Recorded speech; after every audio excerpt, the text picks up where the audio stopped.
Hello, come in. Please take a seat. Right, let's get started. This is the speaking test of the International English Language Testing System taking place on Saturday the 11th of March at Beacon Centre, Centre number BN367. The candidate is Sabrine Valancheri and the candidate number is 0003400. The examiner is Carol Kennedy and the examiner number is 433816. Good afternoon. What is your full name, please? My full name is Sabrine Valancheri. And what should I call you? You can call me Saba. May I see your identification, please, Saba? Yes, here it is.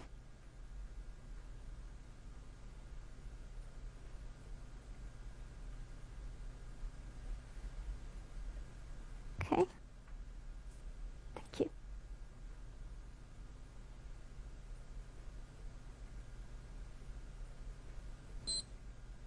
Now, in this first part, I'd like to ask you some questions about yourself. Let's talk about where you live. Where do you live in your country? I live in Hyderabad, which is the capital of Andhra Pradesh, in the southeast of India. It is a very big city. About 7 million people live there. And is it an interesting place to live? Oh yes, a very interesting place to live. Hyderabad has a very long history. So there are lots of ancient forts, mosques and other monuments. There is a very beautiful lake and there are also lots of wonderful markets. And will you live in Hyderabad in the future? Yes, I think once I finish my studies here, I'll go back to Hyderabad. My husband is from Hyderabad too, so I think we'll stay there. Now let's talk about hobbies and interests. What hobbies and interests are popular in your country? People have many different pastimes in my country. I think the most popular these days are things like gardening and do-it-yourself, which is when people, well, usually men, make things for their home. I think women tend not to have too many hobbies. You can't really call shopping a hobby. I think in the past, women used to fill up the leisure time that they had. You enjoy? Well, like a lot of people, my work takes up a lot of my time. And at the weekend, I like to meet up with my friends or go out with my husband. So I don't really have much time for hobbies. But I do a lot, especially history and biography. Also, I love collecting art, go out with my husband. So I don't really have much time for hobbies. But I do read a lot, especially history and biography. Also, I love collecting art. So I go to a lot of art fairs. I really like colourful, abstract art, which really brighten up our homes. And what hobbies and interests did you have as a child? Gosh, that was a long time ago. Let me think. I used to collect key-rings. I think I had about 20 or 25. They were silly things really, but fun for a small child. I used to like painting and drawing. My parents were very supportive and they bought me a lot of oil paints, but I'm not really very talented. I also played the clarinet. I was in a junior orchestra. I remember once we played a concert and my reed broke during the first piece, and so I couldn't make any sound. And do you think parents should encourage their children to have a hobby or interest? Oh yes, very much so. I think it is very important for children to have something other than school, television and computers. Sometimes a hobby can turn into a very successful career, but even if it doesn't, it can help the child develop as a person as they learn about new things and meet new people who share the same hobby. Now let's move on to talk about the weather. Do you prefer hot weather or cold? I think I prefer cold weather. I know most people prefer hot weather, but it is always so hot in my country that it is a nice change to feel the cold. Of course, in the cold, it's very easy to put on a hat and gloves to keep ourselves warm. Tell me about the weather in your country at different times of year. India is so big that there are many different climates. So I'll just talk about the weather in Hyderabad. Generally, we have a tropical wet and dry climate. That means that the summers, March to June, are hot, over 30 degrees, and very humid. Sometimes it can reach over 40, which is just unbearable. At the end of the summer, the monsoon comes, and it rains for about 3 months. After the rainy season, it's winter, which is quite short, just a couple of months. Which time of year did you enjoy most as a child? Well, I think like most children, I would say the summer, when we had the long school holiday. But I always preferred spring. There's something so lovely about when everything starts to grow again after the winter. You can almost smell it in the air. And has the weather changed much in your country in recent years? I don't think so, really. I know that in some countries the climate has been changing because of global warming, but where I live it seems to be the same. Just heat and rain. I have noticed something. In recent summers, when it's very hot, there have been many water shortages. I don't remember that happening when I was younger. Thank you. Now I'm going to give you a topic, and I'd like you to talk about it for 1 to 2 minutes. You have 1 minute to think about what you're going to say, and you can make some notes if you wish. Do you understand? Yes. There's your paper and pencil. And here's your topic. I'd like you to describe a gift or present that somebody gave you recently.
Okay.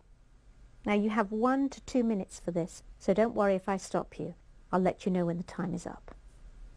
Could you start speaking now, please? I'm going to talk about a present my husband gave me last year for my birthday. We had gone to Istanbul for a few days. My husband had always wanted to go there. Anyway, we had a few days holiday from work and we decided to fulfill my husband's dream. As I said earlier, I'm really interested in art, and so even though I had no real desire to go to Istanbul, I was totally captivated by all the beautiful buildings and the wonderful arts and crafts that were available there. The Blue Mosque was my favorite building. From the outside, it looks just like a typical Ottoman mosque, but inside it is quite startling. The large windows with the light reflecting on the exquisite blue tiles made it just breathtaking.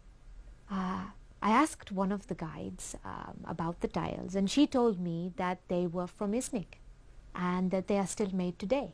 When we left the Blue Mosque, we walked down a pedestrian lane full of shops, including some tile shops.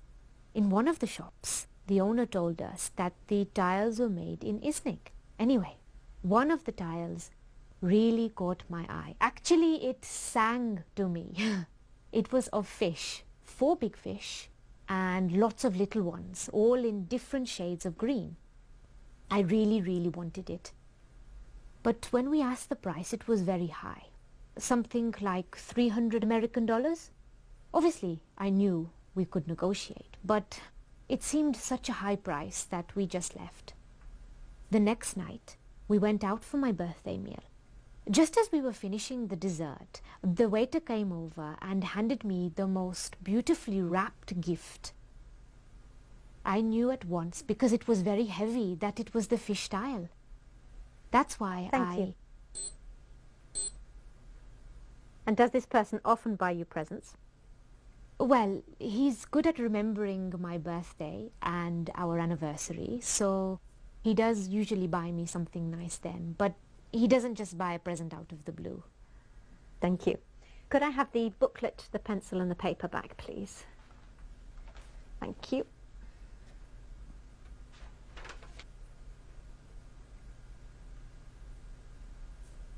Now, you've been telling me about a present you received, and I'd like to ask you some more general questions related to this. So let's talk about attitudes to gifts. Can you tell me something about how people feel when they receive a homemade gift and when they receive a shop-bought gift? Well, I think as with everything, it depends on the person and the gift. When a grandchild makes something for their grandparents, like a bookmark or a clay pot that they've made at school, then obviously their grandparents will treasure it. For adults, I think it's a bit different. If people are going to give homemade gifts, then they need to be of really good quality. Why do you say that? Well, when children make things, it's the thought that counts. But when it's adults making things, it has to look like the present is a proper present, rather than something they've made just because it's cheaper. Of course, the thought still counts, and in many ways, our time now is more important or precious than money. So if somebody has spent a lot of time making a gift, it will mean a lot. But if someone has made some chutneys or pickles or some other type of food, then it has to be edible and taste nice as well. So what about shop-bought gifts?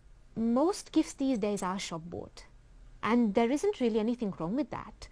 What is important, I think, with a shop-bought gift is that the person buying the gift should spend some time thinking about what the other person would really appreciate. It's no good a husband going into a perfume shop and buying the first perfume he likes. He needs to see what perfume his wife is wearing. That shows his wife that he's paying her attention. And do you think that children get more pleasure receiving gifts than adults do? Yes and no. Obviously, children love receiving gifts, but children do generally get a lot of gifts. Children these days are spoilt and they get too many gifts. So the more gifts they get, the less they value them. Adults, on the other hand, generally have the resources to buy things for themselves. So if they really want something, they can buy it. Of course, this then makes present buying for adults much more difficult. But of course, there are things that we like that we can't really afford, or we can afford that justify their expense. What sort of things are you thinking of? For women, it might be perfume, or a day at the spa, or a new pair of party heels. For men, usually something to do with their hobbies, or books, or CDs. Do you think that more people get more pleasure giving or receiving gifts? This is a tricky one. Why? Well, I think most people get pleasure out of both. Of course, it depends. We may not get a lot of pleasure out of giving gifts to children who we know may not appreciate them. But if we have found the perfect gift for someone we love and we know it's going to make them happy, well, then this will really fill our hearts with joy. Similarly, if someone receives a gift of something that they don't really want, or they can sense that it has been bought out of haste, then this isn't really going to make them feel that good. But if it's something wonderful, then, well, of course, they're going to feel fantastic about it. Let's move on to talk about the commercial aspects of giving. How much do advertisements influence people when they buy gifts? In my opinion, probably not too much. I mean, most adverts are for things like cars and household products, which aren't really gifts. Although a lot of young people like to be given new phones and other gadgets. So if a parent isn't sure which model to get, then they could be influenced by advertising. And do you think that some festivals have become commercialized as a result of the emphasis on buying gifts? Oh yes, definitely. Yes. In fact, I think it's much worse than that. It's not just the old festivals becoming commercialized, but so-called new ones being created just for the sake of present giving. Can you tell me more about that? Yes, things like Valentine's Day and Mother's Day, these aren't Indian traditions, but suddenly we find we have to buy a present for our spouse on Valentine's Day. And while it is nice to recognize how important our mothers are, surely it should be something we do every day, not just once a year when we buy her some chocolates. Thank you very much, Saba. That is the end of the speaking test.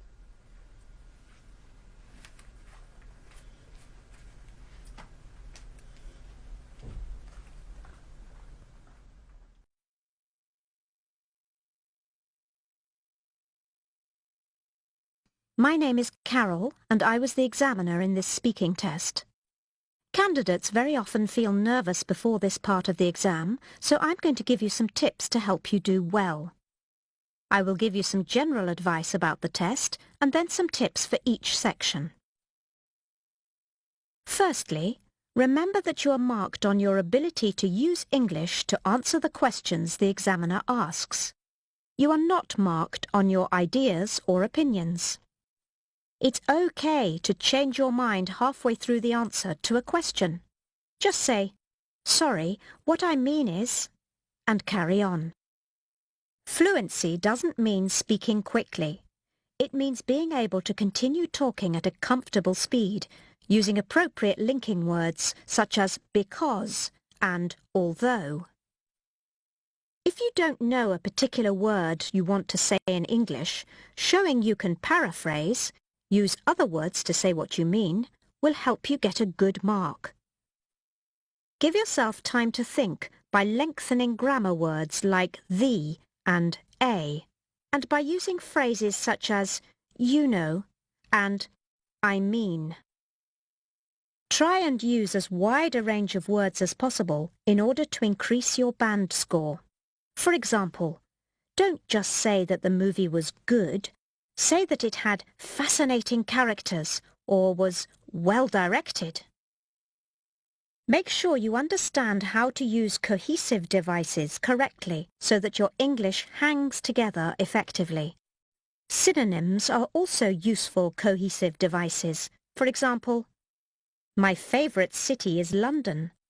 Life in the capital is always interesting. Now let's talk about Part 1. This part is the introduction in the form of a short interview about yourself. This is about 4 or 5 minutes long, and to get a good mark in this part, you need to expand all your answers to about 3 sentences. In Task 1, you will be asked some short questions about everyday topics. It's important to give full answers, but try not to spend too long on each answer, as this is only preparing you for the questions in Task 2. In Task 2, you will be asked questions about a variety of everyday topics, such as, what is your favourite food and why? Usually followed by 2 more questions on the same topic. Try and expand your answers, giving a reason or an example, such as, my favourite food is chicken soup, especially in the winter when it's cold outside. Make sure you don't spend too long answering one question, as it's important that the examiner has a chance to ask you a range of questions to assess your language. Avoid just giving a list in your answers. In order to get a good mark, you need to use a range of different grammatical constructions and vocabulary that is precise and appropriate for the situation. Remember that in Part 1, the examiner can only say what is written in their booklet. If you don't understand a word, the examiner is not allowed to explain it to you. But don't panic. Tell the examiner that you don't really understand the question and then try and answer it as best you can. Moving on to Part 2, this is the long individual turn and where you can show the examiner how good your English is. Remember, you have 1 minute to think about what you're going to say. Even if you don't think you need this time, it's a good idea to use it to write some notes which will help you speak for 2 minutes. One way to make it easy to talk for 2 minutes is to tell a story about the subject.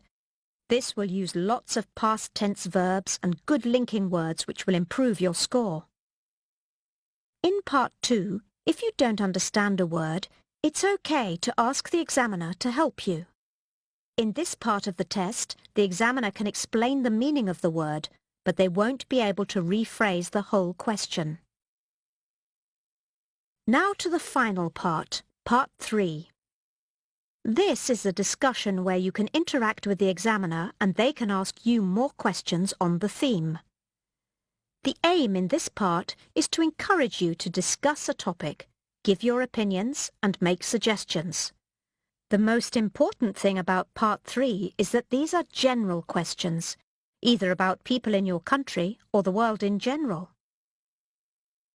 To get a good score in this part of the test, try not to focus on your own personal experiences. For example, in a question like, "What jobs are most respected in your country?" you need to discuss jobs in your country, not talk about your own work.